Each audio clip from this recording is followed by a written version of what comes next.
I don't understand why the need to reject the scientific signpost. What the Bible says about special creation is true. We've got evidence for one mitochondrial DNA ancestor, one Y chromosome ancestor. All mitochondrial DNA go back to 3 nodes. And maybe I could throw this at you if you don't mind, Catz. On that tree I showed a couple times, the lines connecting L, M, and N right in the middle, they're very short. Well, what lines represent on a phylogenetic tree are DNA differences or mutations. The lines radiating out, they're really long. So that would suggest, we would agree that that's a lot of mutations, right? But since there's only a couple separating the main nodes, why can't those be individuals? Why do they have to be, if I remember correctly, you said that they have to be populations. But again, they're only separated by a few mutations. I would say there's no reason based purely on that and absolutely no other research whatsoever. If you're looking just at that representation that you've got there's no reason based just on that it couldn't be 3 people. Okay. And so if those could represent 3 people, and the Bible says that from these 3 couples, the earth was overspread, as a biblical creationist, wouldn't you agree that's kind of interesting, Catz? At least that point. If that point on its own, isn't that kind of interesting? I can absolutely see why you are drawn to that. Gentlemen, we had some good feedback as well. People saying that they are going to want to listen to this again. And that's what we wanted. That's what we wanted for people. Catz and I, we've coordinated over probably a few months here to arrange this event. We wanted a comprehensive one for everybody, heavy on presentation and information and slides. Okay, gentlemen, we've got, looks like a couple questions for both sides. So we'll get through them. This one comes in from Eastgate Adoptionist. Appreciate the support. And it's for you, Catz. He says, paper released in 2022. Study challenges evolutionary theory that DNA mutations are random. University of California, Davis. The core of DNA is not random. Does this mean there is a designer for the original species animal? Any thoughts, Catz? See, these questions where you say, oh, there's a paper just come out and it's not random. I can only give my gut feeling, and it's all it's going to be is a gut feeling, is that that's been written by a creationist, and it's going to be full of bias, and it won't be peer reviewed and accepted into a mainstream journal. Now, I'd have to read the paper, never seen it, but this idea that one person would say DNA mutations are not random, therefore there must be a designer, that to me doesn't sound scientific, but I'd have to read it. If you can get me the link, I'll read it.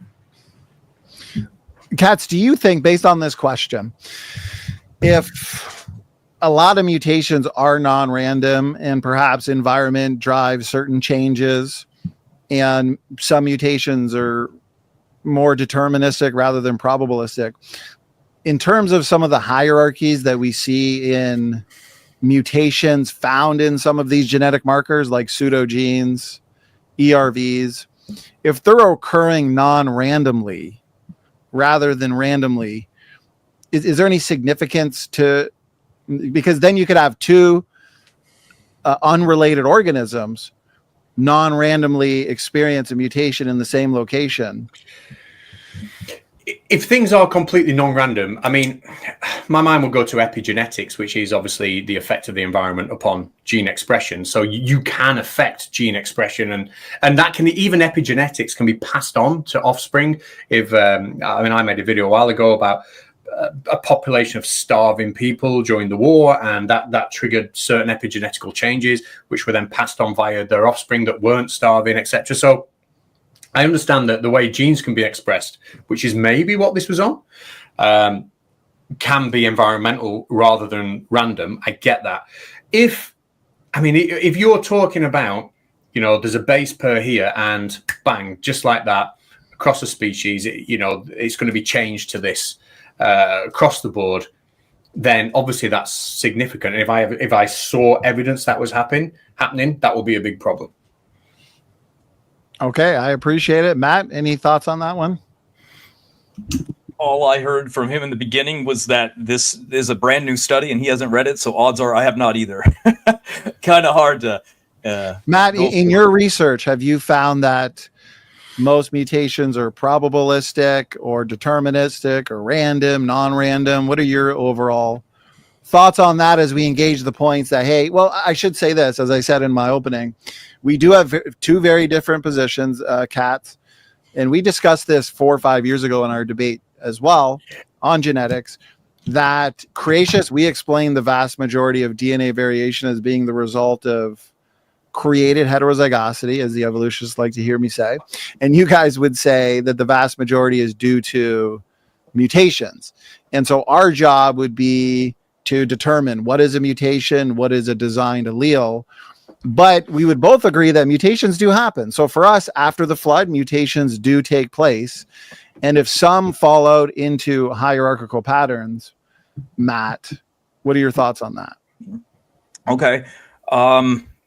I would say here, let me share screen real quick. I've got images for everything. And then Conspiracy Cats, after Matt answers, this was for you, so you're going to get the last word, okay? Okie dokie. Can you remove the super chat so people can see? Yeah, go ahead. Awesome, thanks. So basically, here's an interesting thing. They found that when dogs mutated in the same regions as humans did, they got the exact same results in those sequences. So if the human lived in a city and they would get a particular type of cancer, the type of cancer the dog would get would be exactly the same thing. Very interesting. So that brings us to this one. The idea that mutations can occur randomly across genomes is widely accepted as true. However, recent research has revealed many factors such as nucleotide composition can influence the likelihood that mutations will occur at specific locations. Previous studies have also found evidence that DNA repair is targeted. So that similar things that we're seeing is more of like a design-oriented thing. It's not, you can kind of start to predict where these mutations are going to be. Completely opposite of what evolution predicted. It turns out that mutations are very non-random, and it's non-random in a way that benefits the plants. Within these mutations, a non-random pattern was revealed, counter to what was expected. Very, very interesting. So here we go. At first glance, we found what seems to contradict the established theory that initial mutations were entirely random and that only natural selection determines these mutations are observed in organisms. We also see it in bacteria. The beneficial mutations are very environmentally specific. Same thing with the cellular consciousness that they're talking about in this one. Scientists found a paradox in evolution, and it might become the next rule of biology. And these things happen quick. Have you heard about the elephants that are being poached for their tusks? In one generation, they're being born without tusks anymore. How in the world does the elephant know, like, I'm being killed and then they're removing my tusks? How incredible is this, that they're now just being born without any? Kind of like humans. Our jaws shrunk because we're eating crazy food now where we shouldn't be, and our jaws are shrinking, so the body's not even producing wisdom teeth anymore. It's like it's smart. It knows what's going on. And then we know now that synonymous mutations that we once thought were silent are now increasing our knowledge that they're actually functional. And the type of function is beyond what they were talking about in the past. They didn't see that coming at all. Another great evidence for what we're talking about. New traits. This is a published study in 2010 that says most studies of recent evolution involve loss of traits, but we still understand the little about the genetic changes needed for the origins of novel traits. Over the broad sweep of evolutionary time, what we would expect to explain is the gain of complexity. Like, where is it in all of these organisms? All of them should be everywhere. We should find tons of evidence. And look, remember, 1.3% of mutations are beneficial. These are in plants. 75% are synonymous mutations, and the rest are harmful. And it's interesting, right? We're seeing, and so if the synonymous are also more harmful, what does that tell you, right? Just very interesting. Matt, yeah, appreciate that. To be fair, Catz, we're going to now hand it to you. You get the last word because the question was for you. I've got to read this one out from the chat. I mean, I'm not, but when you were talking about the elephant with the tusks, were you saying that they never developed tusks, or they were just born without them? They started being kind of like humans. We stopped being born with them within just a couple generations. Right. I honestly never thought elephants were born with tusks in the first place. I thought, like was said in the chat, I thought they grew them. But anyway. No, I'm sorry. Like, they grow them later in life, right? I guess what their development, kind of like wisdom teeth. We don't have the ability. They're being born without the bulbs to produce the wisdom teeth later in life, kind of like our wisdom teeth. That's all. Got you. Got you. So yeah, sorry, I've kind of lost. Am I responding to that or just? Oh, but you got the original question, I think. Well, we can move on if you'd like, Catz, unless there was something you wanted to rebut based on what Matt said, or. I can't remember what the question was. Yeah, I don't remember the original question either. No, that's okay. Just for sake of time, we're trying to power through these. Catz, you've been so generous, as I know it's a lot later for you. This comes in from Clarence AS2. Thank you very much. This one's for us, Matt. If you like, you can give your thoughts. I can give my thoughts. $10 super chat. The Bible says a man can live 3 days inside a fish. Do an experiment on that, and then we'll see if the Bible is a reliable scientific source. My initial thoughts, and ICR documents this in an article, they say that there are fish large enough to swallow a man. So fact one, men have been known to survive inside a fish. Fact two, and the Bible says it happened. So based on the first two facts, that means what the Bible describes as happening doesn't necessarily have to be impossible.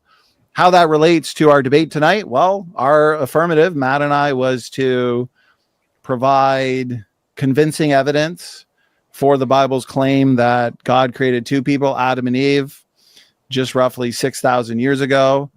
And at this point, we've gone for 4 hours. So it's up to the audience to watch the debate, consider the evidence, and see if Matt and I met our burden. Matt, how would you like to answer that?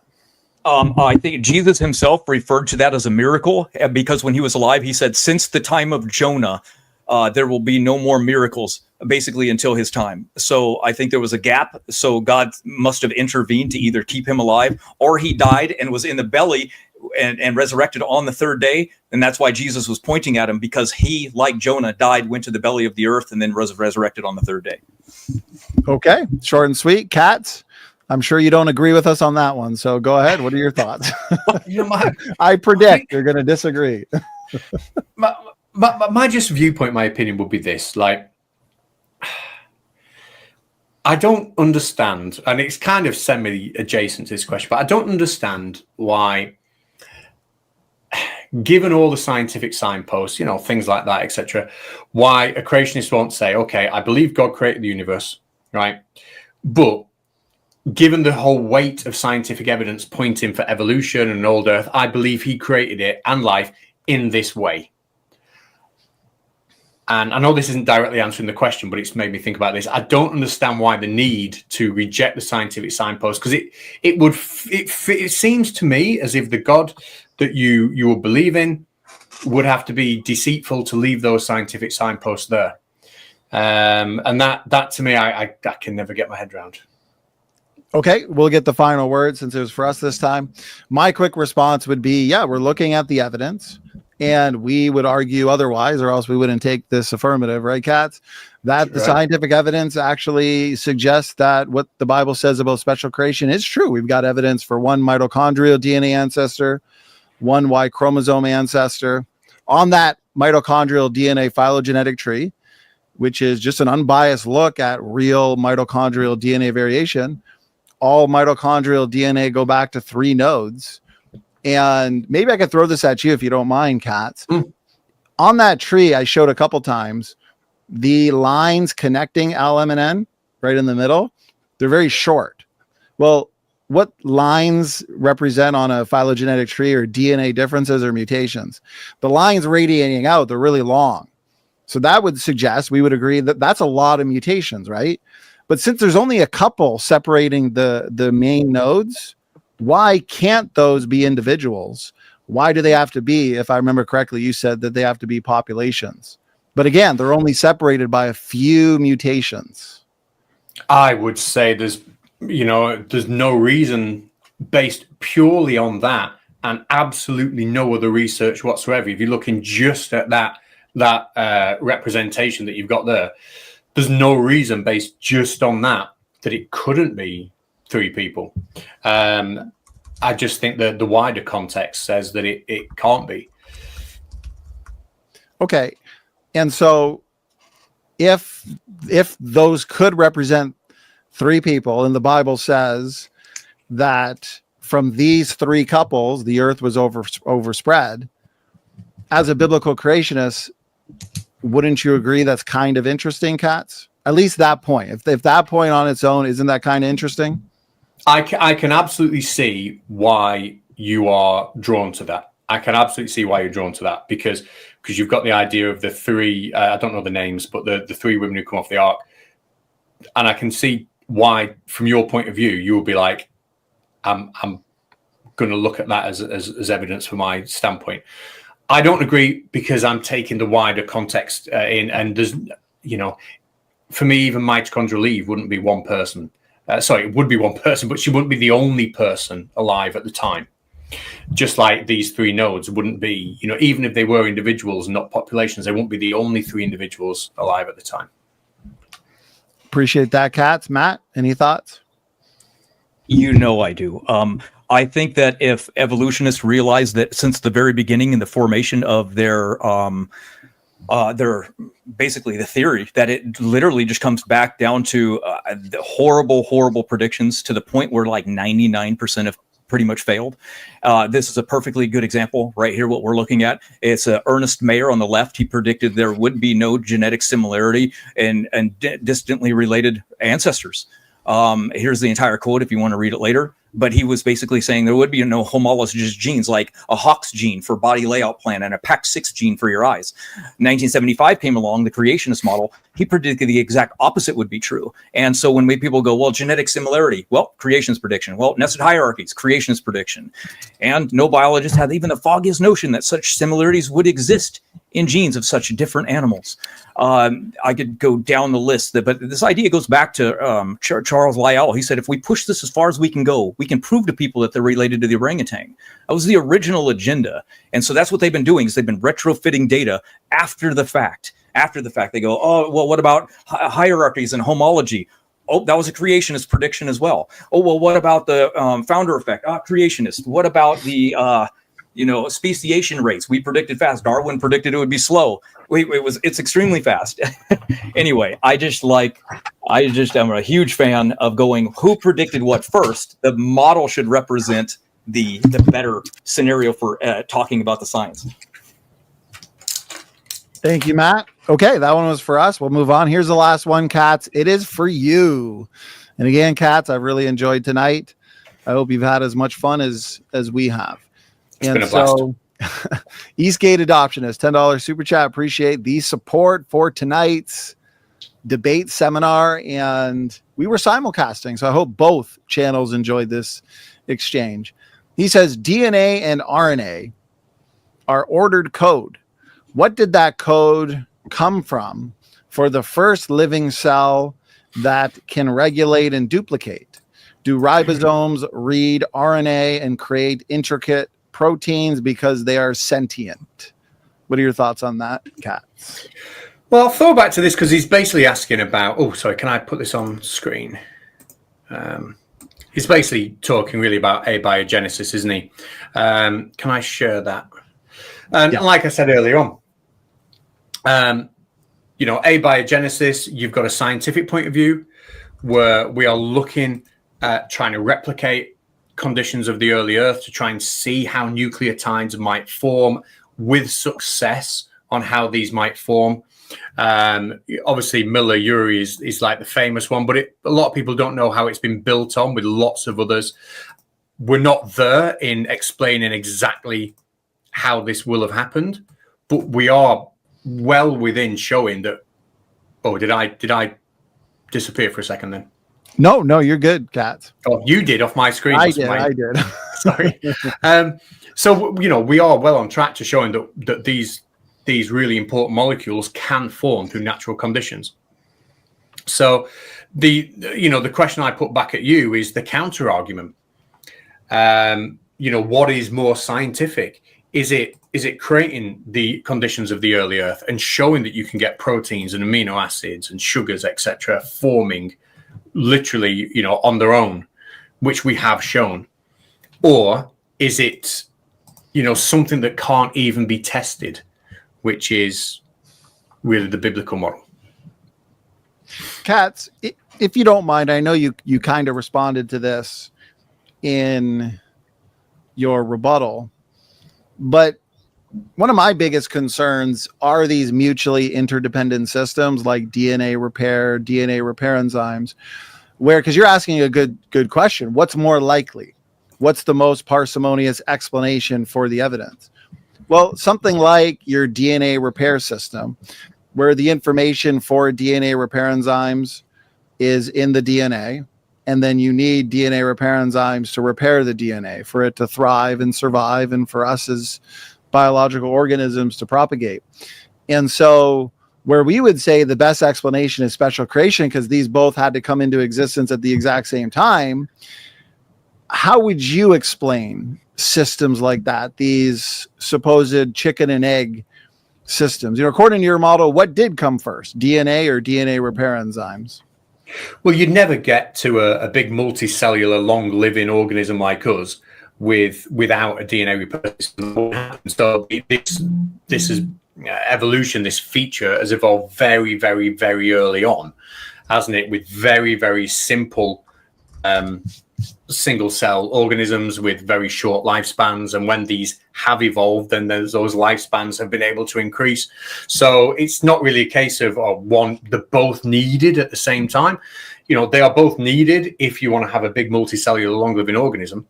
But back when these things evolved, are they both needed today in biological organisms? They would be needed, for me and you and larger organisms, to have a healthy, long life, absolutely.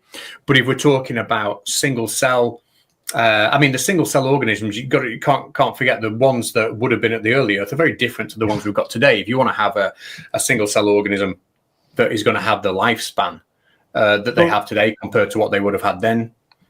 Yes. So those ones that you're talking about in the early Earth, 1 billion or so years ago, is that where you'd put them? Yeah, about that. But they would have had very fleeting short life, but it would have evolved, and it's natural selection. Those that evolved it would have lived longer and passed those, passed those traits on. Isn't that the story rather? So would you say that those pre-cells or primitive cells, they evolved, therefore they're no longer here? Like, you couldn't point to one of those today and say, hey, see, here's an example. Here's a single-celled organism that reflects that primitive organism from 1 billion years ago? Or do you kind of just have to appeal to the unobserved distant past? I don't know. You got to remember the conditions of the early Earth were very, very different. I wasn't there. I don't know. I don't have a memory of them. Okay, so the conditions of the early Earth, the temperature, the atmosphere, all of those things were vastly different than today. And if you want to think of it as some kind of extinction event that would have got rid of, plenty of historic life, because they just, weren't evolving fast enough. Well, I suppose they did evolve fast enough because we're here, but I wouldn't expect organisms that were suited to an environment that's extremely different to still be here in an environment that is completely different. Well, then that's my point. If today organisms require these mutually interdependent systems, and so we as creationists say that means they had to have been created that way because they need those systems at the start, at the beginning to function. But you're saying, well, 1 billion years ago, there were primitive organisms that didn't have those systems. But can you show us a fossil of that organism and show us the genetics and say, hey, see, here's that primitive organism I'm talking about? Or is this just more of an appeal? Well, single cell organisms aren't going to form fossils. Okay, no, I understand. What I can do is, again, just repeat what I said before. We can look at, is it possible? Can we mimic the conditions and see the formations of the things that would be required to put the cell together? And we can. But can we, in any way, shape, or form, see a talking serpent or dust somehow just immediately? And if that's what people believe, that's what people believe. But it's not scientific. It's not testable. Isn't this something you believe, that 1 billion plus years ago there were primitive cells? See, once you believe the first sentence of the Bible, in the beginning God created, then miracles are possible. They're not hard to believe. But yeah, if you have a naturalistic worldview or starting point, then the miracles that you read in the Bible, those are things you're not going to be able to believe because your worldview and your naturalistic starting point prevents you from believing those, right?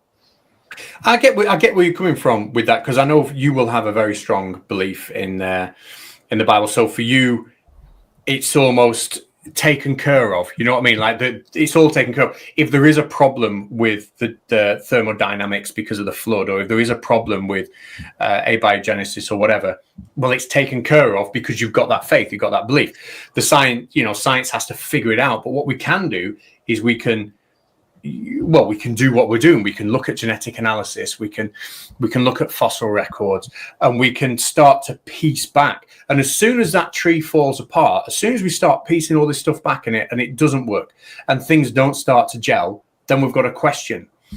But actually, things are gelling together, and they are corroborating each other, which is, I would rather believe evidence that corroborates rather than the other way around. But, and of course, based on the last 4 hours, we would say that the evidence corroborates our position. You say the evidence corroborates yours. And I guess at this point, we leave it up to the audience. But Catz, I do appreciate you interacting with those questions. This has been good. So we'll give you the last word there, because that question was for you. And I almost missed this one. Sophia, I think this relates to your guys' cross-exam on dating methods. So it was what I was saying.